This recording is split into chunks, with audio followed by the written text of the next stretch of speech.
सो hey guys, welcome back. आज है हमारा पाइथन ट्यूटोरियल का पार्ट 3। तो चलिए शुरू करते हैं। तो हमने पिछली वीडियो में सीखा था कि हम डेटा टाइप्स कैसे लेते हैं और कमेंट्स कैसे लगाते हैं अगर हमें वो कोड नहीं चाहिए लेकिन हमें फाइल में रखना है, हमें बंद नहीं करना उस कोड को। सिंपली मतलब यही है। तो आज की वीडियो थोड़ी सी लंबी हो सकती है लेकिन मैं पूरी कोशिश करूँगा।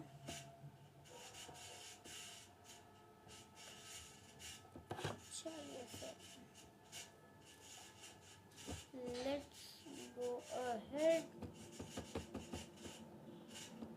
हम अपनी फाइल खोल लेते हैं।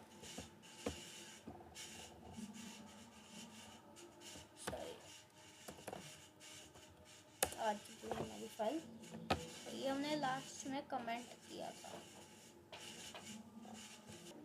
तो पिछली वीडियो हमने ये किया था।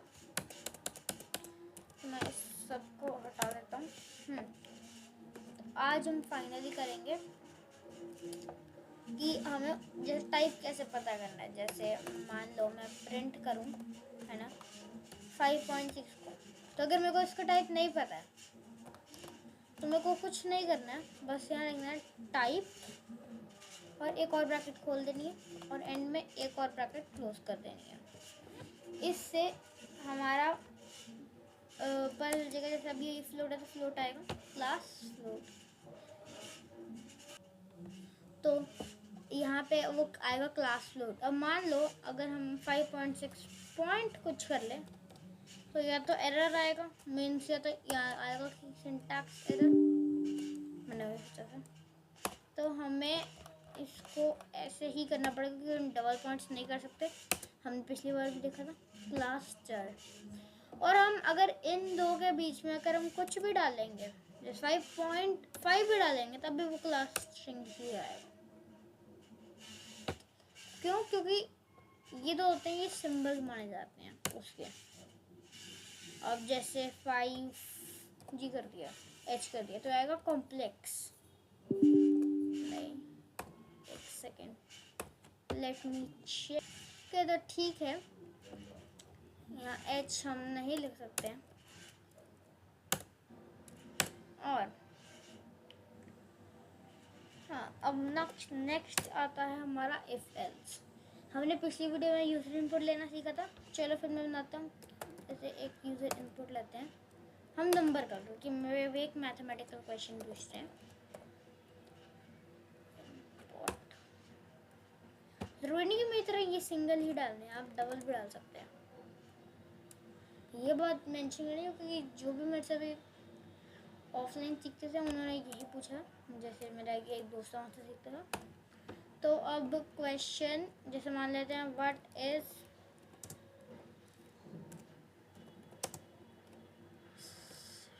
2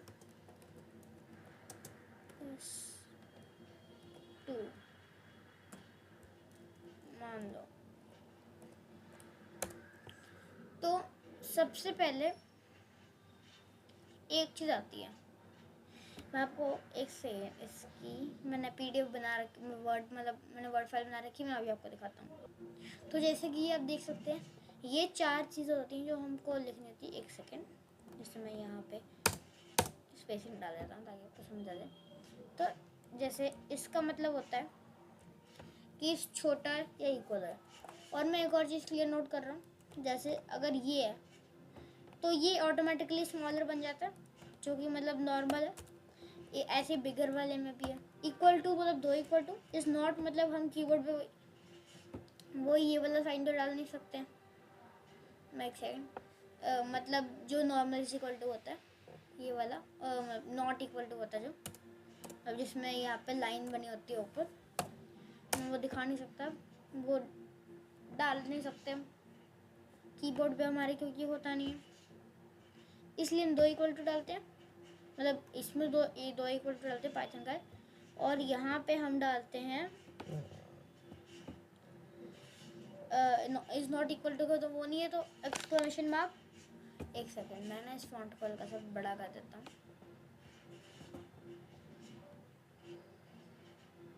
देखिए अब समझ आ चुका होगा।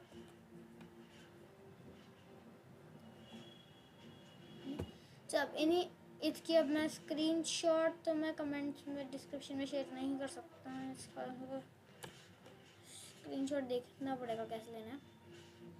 मैं देख लूँगा, ये भी आपको शेयर करने की कोशिश करूँगा। और वैसे आप इसका स्क्रीनशॉट ले लीजिए, पॉज करके देख लेना। चलो लेट्स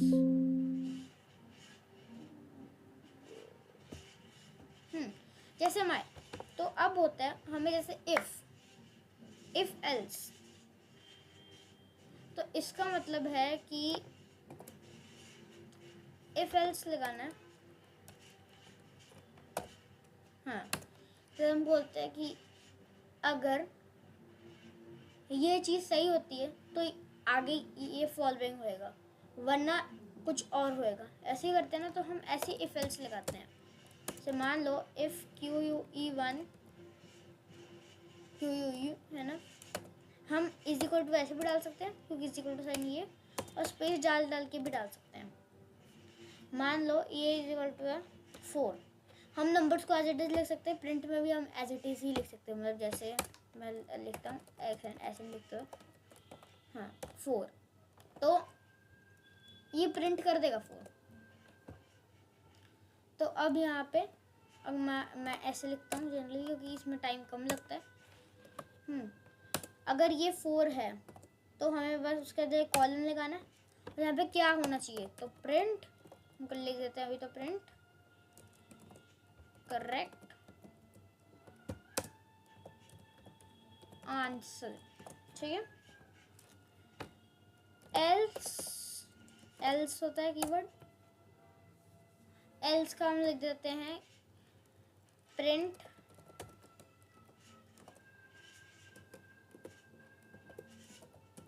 रॉन्ग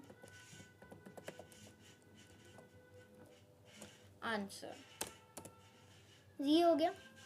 अगर हमें मल्टीपल कंडीशंस एक बार लिखनी है, जैसे हम लगाते हैं यहाँ पे डालते हैं एलिफ QUE, अगर मान लो वो, प्लीज बैकग्राउंड नॉइस को इग्नोर करिए। जैसे मान लो अगर QUE बड़ा है QUE is bigger than 4 and ये लिखना होता है QUE then 6 लगा लेते हैं, तो प्रिंट क्लोज, ये क्लोज है। ऐसी मल्टीपल कंडीशन लगा सकते हैं, लेकिन हम सब में इफ तो लगाएंगे नहीं।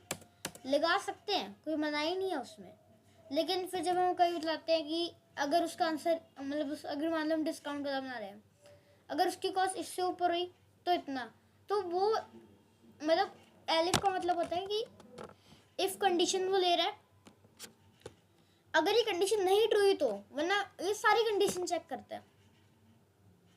तो अगर सारी कंडीशन में कुछ भी ट्रू हो रहा है तो वो प्रिंट कर देगा, जो उसके नीचे मतलब जो भी लिखा होगा जरूरी नहीं प्रिंट कर देगा। तो अब हम यहाँ पे कोई भी कंडीशन डाल सकते हैं, और ये वाली वीडियो मैं मानता हूँ थोड़ी लंबी हो रही जब मेरी प्रीवियस वीडियो की, और ये कोर्स आई थिंक मैं कंप्लीट कर दूंगा, मतलब इसका बेसिक वाला वर्जन। मैं इस कोर्स को और 7 to 8 वीडियोस लगेंगे और फिर डन हो जाएगा।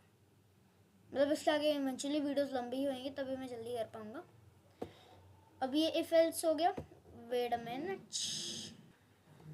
तो अब हम करेंगे हम अरिथमेटिकल ऑपरेशंस, ठीक है। तो पहले हम इसे रन करके देख लेते हैं। 2 + 2 क्या, अगर मैं 4 लिखता हूँ क्या आएगा, करेक्ट आंसर। इसलिए मैं आपको एक चीज़ दिखाता हूँ, 2 + 2 मैं लिखता हूँ 5, तो क्लोज। अब मैं कुछ और ही लिख देता हूँ, जैसे मैं लिख देता हूँ 20, तो रॉन्ग आंसर, ठीक है। तो मैं इसको कर देता हूँ ऑल को रब, मतलब इरेज, क्या कहते हैं, बैक स्पेस कर दिया। और अब हम करेंगे ऑपरेटर्स।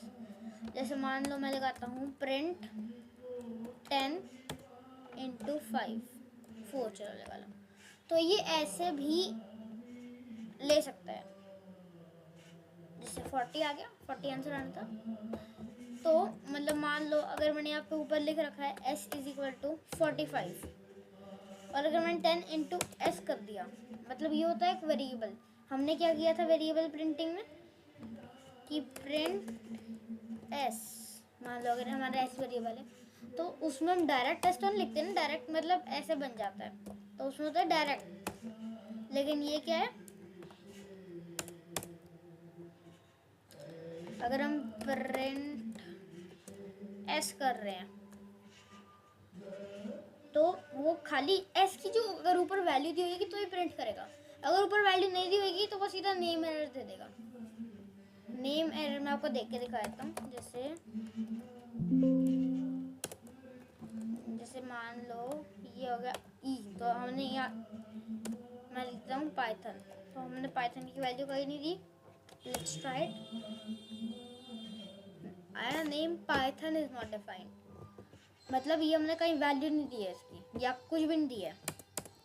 इसलिए हम आते हैं अपने मेन टॉपिक पे। तो इसकी मेरे पास पीपीटी है, वेट अ मिनट मैं ओपन करता हूँ। एक्चुअली पीपीटी तो नहीं है, लेकिन एक चीज़ है, ये देख लो। अभी हम इन दोनों को रहने देते हैं, ये अभी हमारा कोई काम नहीं आने वाले। एक ये डबल मल्टीप्लाई और डबल डिवाइड, बाकी मैं समझाता हूँ। प्लस का मतलब वही ऐड कर देगा, माइनस का मतलब सब्ट्रैक्शन कर देगा। ये चार तो वही है।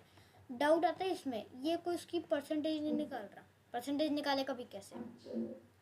ये होता है ये कि डिवाइड करके रिमाइंडर कितना आएगा। जैसे अगर मैं इसमें हम ट्राइड जाते हैं, ये मैंने बना रखा है। से मान लो अगर x है तो हम किसी जरूरी नहीं हम देते 10 15, तो रिमाइंडर 5 आएगा ऑब्वियसली। तो हाँ यहाँ आएगा 5, वो रिमाइंडर प्रिंट करता है, डिवाइड नहीं कर देता। अब जैसे हम लगाते हैं 15 5, तो अब कोई एक सेकेंड, सॉरी यहाँ पे F5 नहीं है, इसलिए मेरे को किसी दिक्कत आ रही है। हाँ अब यहाँ पे आएगा 0, क्योंकि 5 कम्प्लीटली डिवाइड हो जाता है, देखा 0। ऐसे ही काम करते हैं ये। अब इसका मतलब होता है पावर, जैसे 1 to the power of 2। अगर आप तो भी छोड़ सकते हैं, मैं बताया तो इसका मतलब होता है जैसे पावर, जैसे 1 to the power of 2। ये साइन ऑपरेटर देख सकें, तो होता है 1 to the power of 2। तो 1 to the power of 2 क्या होता है, वो आंसर आएगा। फ्लोर डिवीजन का मतलब होता है सिंपली कि डिवाइड करें, लेकिन अगर आंसर पॉइंट्स में नहीं चाहिए तो सिंपल, अगर आंसर पॉइंट्स में नहीं चाहिए तो ये होएगा, तो वो उससे कम लेगा। जैसे वो जो बच्चों को डिवीजन करते हैं वैसे करते हैं। इसलिए अब ये हमारा हो चुका है। जैसे अब मैं करता हूँ 10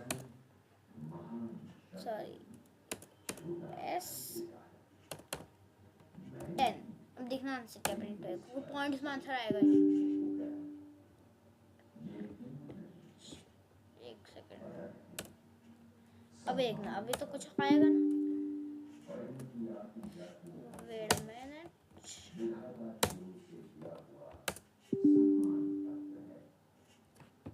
एक सेकंड, ये वैसे चलना चाहिए लेकिन चल नहीं रहा, लेकिन ये चल जाएगा। अब हमें पीसी पे ट्राई करना, ये चल जाएगा। और ये बैकग्राउंड नॉइस को प्लीज इग्नोर। ओके, फिर आज की वीडियो में इतना ही, हम मिलेंगे नेक्स्ट वीडियो में। बाय। और अगर गेमिंग की वीडियो चाहिए तो मेरे को कमेंट्स में दे देना।